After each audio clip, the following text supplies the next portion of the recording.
ಮಣಿ cinema ಕೈ ಬಿಡೋ ಕಾರಣ ಏನಾಗಿತ್ತು ಸರ್? ಏನು ಕಾರಣ ಅದು? ಮಣಿ ಸಿನಿಮಾ ಕಾರಣ ಹೀಗೆ ಅವ್ರದ್ದು ಕರಿಯ ಶೂಟಿಂಗ್ ಸ್ವಲ್ಪ ಡಿಲೇ ಆಯಿತು. ನಮ್ಮ ತಂಡದಲ್ಲಿ ಒಬ್ಬರು ಮುಖ್ಯವಾದವರಿದ್ದರು. ಅವರು ಬೇಡ ಬಿಡಿ, ಲೇಟ್ ಆಗ್ತಾಯಿದೆ ಅಂದರು. ಸೊ ಅದಕ್ಕೋಸ್ಕರ ಸರಿ ನಮಗೂ ಟೈಮ್ ಸರಿ ಇರಲಿಲ್ಲ. ಟೈಮು ಏನಂತಾರೆ ಅಂದರೆ, ಗ್ರಹಚಾರ ಕೆಟ್ಟಾಗ ಒಂದು ಕೆಟ್ಟ ಪದ ಇದೆ ಉರ್ದು ಭಾಷೆನ, ಅದನ್ನು ನಾನು ಹೇಳೋದಕ್ಕೆ ಇಷ್ಟಪಡಲ್ಲ. ಗ್ರಹಚಾರ ಕೆಟ್ಟಾಗ ಖುದಾ ಕ್ಯಾ ಕರೇಗ ಅಂತ ಅಂದ್ಬಿಟ್ಟು ಒಂದು ಇದಿದೆ, ಗಿರಫ್ತಾರ್ ಖರಾಬು ಅಥವಾ ಖುದಾ ಕ್ಯಾ ಕರೇಗ, ಆ ಥರದ್ದೇನೋ ಒಂದು ಗಾದೆ ಇದೆ. ನನ್ನ ಟೈಮ್ ಬ್ಯಾಡ್ ಇತ್ತು. ಒಂದು ಒಳ್ಳೆಯ ಸಿನಿಮಾ ಮಾಡಿ ಶನಿ ಪರಮಾತ್ಮ ಮೇಲ್ಗಡೆ ಟ್ರಾವೆಲ್ ಮಾಡ್ತಾ ಇರ್ತಾನಂತೆ. ಅವನ ವಾಹನ ಯಾವ್ದು ಹೇಳಿ? ಕಾಗೆ ಮೇಲೆ. ಆ ಕಾಗೆ ನನಗೆ ಇದನ್ನು ಹೇಳಿದವರೊಬ್ಬರು ಮಡ್ರಾಸ್ನಲ್ಲಿ ಒಬ್ಬರು ಹಿರಿಯ ನಿರ್ಮಾಪಕರು, ಅವರು ಅಣ್ಣ ಅವ್ರ ಪಿಕ್ಚರ್ ಪ್ರೊಡ್ಯೂಸ್ ಮಾಡಿದರು ಹಣ್ಣೆಲೆ ಚಿಗುರಿದಾಗ.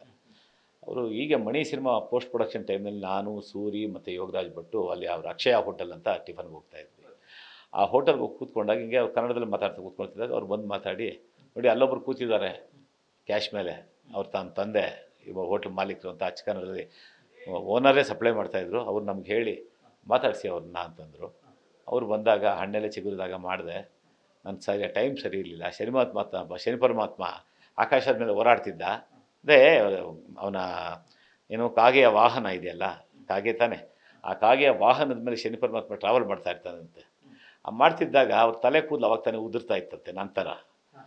ಅದು ನೋಡಿ ಮೇಲ್ಗಡೆಯಿಂದ ಲ್ಯಾಂಡಿಂಗ್ ಒಂದು ಪ್ಲೇಸ್ ಬೇಕಾಗಿತ್ತಂತೆ ಯಾರಿಗೆ? ಶನಿ ಪರಮಾತ್ಮನಿಗೆ. ತನ್ನ ವಾಹನ ಕೇಳಿದ್ರು ಅಲ್ಲಿ ಏನೋ ಶೈನಿಂಗು ಲ್ಯಾಂಡ್ ಥರ ಕಾಣಿಸ್ತಾ ಇದೆ ಅಂತಂದಾಗ ಅಲ್ಲಿ ಸೀದಾ ಬಂದು ಕೂತ್ಕೊಂತಂತೆ. ಹಾಗೆ ಮಣಿ ಸಿನಿಮಾ ಫಿನಿಶ್ ಆಗೋದಕ್ಕೂ ಅಥವಾ ದರ್ಶನ್ ಅವ್ರು ನಾನು ಕೈ ಬಿಡೋದಕ್ಕೂ ಮತ್ತು ಇನ್ಯಾರೋ ಹೇಳಿದ ಮಾತು ನಾನು ಕೇಳೋದಕ್ಕೂ ಆ ರೀತಿ ಲ್ಯಾಂಡಿಂಗಿಗೆ ಪ್ಲೇಸ್ ಹುಡುಕ್ತಾಯಿದ್ರು ಶನಿ ಪರಮಾತ್ಮರು.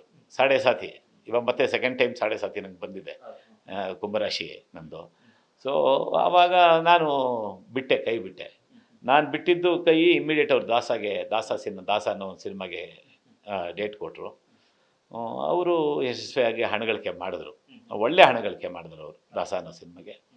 ಟೈಮ್ ಬ್ಯಾಡು, ಇದು ಅನ್ಫಾರ್ಚುನೇಟ್ಲಿ ಆ್ಯಕ್ಸಿಡೆಂಟ್ ಅಂತೀವಲ್ಲ, ಇಟ್ಸ್ ಹ್ಯಾಪನ್ ಅಷ್ಟೇ. ಇದು ಹೇಗೆ ನಡೆಯುತ್ತೆ, ಏನಾಯಿತು, ಈ ಘಟನೆಗಳು, ಒಂದು ಘಟನೆ ನಡೆದೋದಂಥ ಘಟನೆ ಹೇಗಾಯಿತು, ಹಿಂಗೆ ಆಗಬೇಕಾಗಿತ್ತು ಅಂತ ಹೇಳೋದಕ್ಕೆ 100 ಜನ ಇರ್ತಾರೆ, ಈಗ ಆಗಬಾರ್ದಾಗಿತ್ತು ಅನ್ನೋದಕ್ಕೂ ಹೇಳೋದಕ್ಕೆ 100 ಜನ ಇರ್ತಾರೆ. ಅದು ಹೇಗಾಯಿತು ಅಂತ ಹೇಳೋದಕ್ಕೆ ಪರಮಾತ್ಮಗೊಬ್ಬನಿಗೆ ಸಾಧ್ಯ. ಸೊ ಇಷ್ಟೇ ರೀಸನ್ನು. ಅದಕ್ಕಾಗಿ ಹಲವು ಹೆಸರುಗಳಿದೆ, ಅದೆಲ್ಲ ಹೆಸರು ಹೇಳೋಕ್ಕೆ ಹೋಗಲ್ಲ, ನನಗೆ ಇಷ್ಟಪಡಲ್ಲ. ಯಾಕೆಂದರೆ ಅವರು ಭಾಳ ಯಶಸ್ಸಿನ ತುದಿನಲ್ಲಿದ್ದಾರೆ, ಅವತ್ತು ಬೇಡ ಅಂದವರು. ಸೊ ಇವರು ಅದೇ ಥರ ಯಶಸ್ಸಿನ ತುದಿಯಲ್ಲಿದ್ದಾರೆ ದರ್ಶನ್ ಅವರು. ನನಗೂ ಅವ್ರಿಗೂ ಪರ್ಸನಲಾಗಿ ಏನೂ ಆಗಿಲ್ಲ, ಸುಮ್ಮನೆ ನಿಂತೋದ್ವಿ ಅಷ್ಟೇ. ನಾವು ಮಾಡಲ್ಲ ಅಂತಲೂ ಹೇಳಲಿಲ್ಲ ಅವ್ರಿಗೆ, ಅವ್ರ ಮನೆಗೂ ಹೋಗಲಿಲ್ಲ ಅಷ್ಟೇ. ಅದನ್ನು ನೆನೆಸ್ಕೊಂಡು ಇವತ್ತಿಗೂ ಯಾವಾಗ ಸಿಕ್ಕರು ಬನ್ನಿ ಕಿಂಗ್ ಮೇಕರ್ ಅನ್ನೋರು ಅವರು.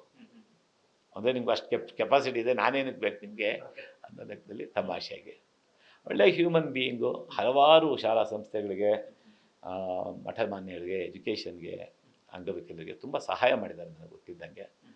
ಯಾವುದೋ ಬ್ಯಾಡ್ ಎಲಿಮೆಂಟ್ಸು, ಮನುಷ್ಯನಲ್ಲಿ ಎಷ್ಟು ಒಳ್ಳೆಯ ಗುಣಗಳಿರ್ತೋ ಅಷ್ಟು ಎಲ್ಲೋ ಒಂದು ಕೆಟ್ಟ ಗುಣ ಇದ್ದರೆ ಆ ಒಳ್ಳೆ ಗುಣ ಎಲ್ಲ ಮರೆಮಾಚಿಬಿಡುತ್ತಂತೆ. ಒಂದು ಕೆಟ್ಟ ಗುಣ ಅದು ಯಾರ ಸಹವಾಸ ದೋಷನೋ ಏನೋ ಇದಾಗಿದೆ, ಅಷ್ಟು ವಿಷಯ. ನ್ಯೂಸ್ ಫಸ್ಟ್, ನಿರ್ಭೀತಿಯಿಂದ ನಿಮ್ಮ ಪರವಾಗಿ.